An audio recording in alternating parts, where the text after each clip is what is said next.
ये मुझसे ये सवाल भी गलत करा आपने। ये जनता का सवाल का नहीं है, जनता का नहीं है। आप जैसे प्रेस के लोगों का है या कुछ चंद नेताओं का है। आप मेरा एक बताइए ना कि अब पिछला चुनाव हुआ, मैं जो 2,08,000 वोट मिले, जब मुझे कम वोट मिले तब बसपा जीत गई, भाजपा तो तब भी नहीं जीती। लड़ाई मेरी भाजपा के साथ होती है, इनकी लड़ाई कहाँ है भाजपा के साथ? ये तो भाजपा के साथ मिलकर के नूरा कुश्ती खेलते हैं। समाजवादी पार्टी में जाएंगे, क्या ये अफवाह है या हकीकत है?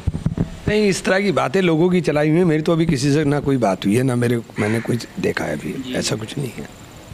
तो इसकी कोई संभावना नहीं है? राजनीति में संभावनाओं को थोड़ी ना इनकार किया जाता है, संभावनाएं तो हमेशा सब चीज़ों की रहती हैं। नौमान मसूद जी, तो आपका साथ छोड़कर चले गए, क्या वजह रही? पार्टी कमज़ोर नज़र आई या फिर आपसी मतभेद है कोई? अभी सवाल को, ये व्यक्तिगत सवाल है, इनका कोई जवाब नहीं देना चाहता। राजनीति करने का सबको अधिकार है, अब उसके दिमाग में क्या होगा क्या नहीं होगा वो ये फैसला उसने लिया है, ये जवाब वही दे सकता है। इमरान मसूद सहारनपुर के यानी पश्चिमी उत्तर प्रदेश के सबसे बड़े नेता हैं और जनाधार वाले नेता हैं और जनता के बीच में रहने वाले नेता हैं, लेकिन उसके बाद 2007 के बाद कोई चुनाव में आप जीत पाए, इसकी क्या वजह है, क्या मानते हैं? देखिए, 2019 को छोड़ दीजिए तो हर चुनाव में मेरा वोट बढ़ता चला गया। मैं 43,000 पे MLA बना, 87,000 पे हारा, फिर 90,000 के ऊपर हारा, 4,08,000 2014 में लिए। ये पिछला चुनाव में गठबंधन सपा बसपा का हो गया, इसकी वजह से लोगों के अंदर एक गलतफहमी रही। जो मैंने बातें कही थी वो आज सच साबित हो गई कि इन्होंने ऐसा मेंबर ऑफ पार्लियामेंट चुन लिया जो बेचारा शरीफ आदमी है, कारोबारी आदमी है। और शरीफ और कारोबारी आदमी हैं, इसमें कोई दो राय नहीं, लेकिन वो जनता के काम करने के लिए ना बने हैं ना उनके बस के हैं, और वो साबित हो गई। साथ ही साथ एक आरोप और लगता है इमरान मसूद जी आपके ऊपर के, और यहाँ तक कि थोड़ा तीखा सवाल है, जब भी कोई चुनाव होता है ये लोग ये भी कहते हैं कि इमरान मसूद किसी लीडर को पसंद नहीं करते अपने बराबर में, और ख़ास करके मुसलमान लीडर को। मैं 90,000 वोट लेकर के चुनाव हारा, 1200 वोट से। मैं 2,500 वोट से 87,000 वोट चुनाव लेकर के हारा। भारतीय जनता पार्टी को शिकस्त देने का काम गंगों के अंदर लगभग हमने किया। वोट कटवा कौन है ये तय आप करिए, मैं नहीं करूँगा। हम चौथे नंबर के पार्टी नहीं हैं, हमारी लड़ाई पहले और दूसरे नंबर की लड़ाई है। और जो लोग केवल और केवल हमें हराने के लिए भाजपा की गोद में बैठते हैं, ये जवाब उनको देना चाहिए। मुझसे ये सवाल भी गलत करा आपने। ये जनता का सवाल का नहीं है, जनता का नहीं है। आप जैसे प्रेस के लोगों का है या कुछ चंद नेताओं का है। आप मेरा एक बताइए ना कि अब पिछला चुनाव हुआ, मैं जो 2,08,000 वोट मिले, जब मुझे कम वोट मिले तब बसपा जीत गई, भाजपा तो तब भी नहीं जीती।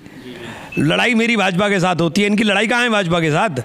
ये तो भाजपा के साथ मिलकर के नूरा कुश्ती खेलते हैं। मेरा चुनाव कौन सा ऐसा है जिसके अंदर मैंने भाजपा मेरी वजह से जीत गई हो?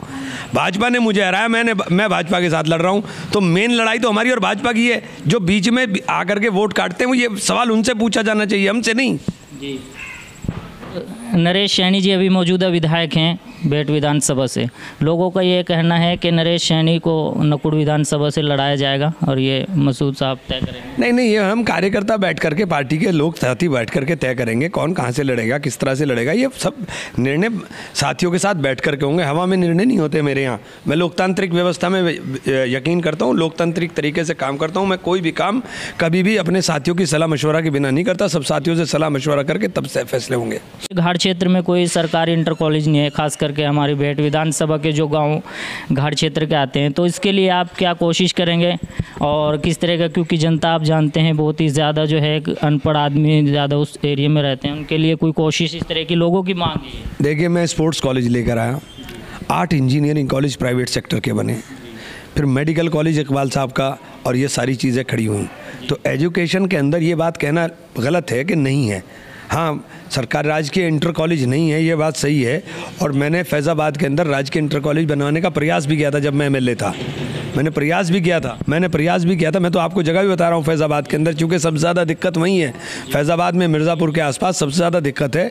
और निश्चित रूप से अगर हम लोगों को मौका मिला तो एक प्रयास करेंगे, और इसमें सब लोगों को प्रयास करना चाहिए। ज़मीन की उपलब्धता की कई बार दिक्कत आती है, वो तब तमाम चीज़ें करें और राजकीय कॉलेज हम लोग बनवा पाएँ। उसमें क्या रहा था सर जो प्रयास किया था? देखिए, उस समय क्योंकि 10-12 साल हो गए, उस समय हमने प्रयास किया था। ज़मीन के लिए थोड़ी सी प्रॉब्लम आ रही थी, चूँकि ज़मीन की व्यवस्था नहीं हो पा रही थी। तो हमें यह है कि वहाँ पे 132 की लैंड में बिल्डिंग बन नहीं सकती, तो कुछ व्यावहारिक दिक्कतें थी, वरना तो बन गया होता। बहुत बहुत शुक्रिया। हमारे साथ उत्तर प्रदेश के जो हैं पश्चिमी उत्तर प्रदेश के सबसे कद्दावर नेता माने जाने वाले इमरान मसूद जी हैं। इसी तरह के और भी जो हैं सवाल और जवाब और जनता की राय हम आप तक लेकर के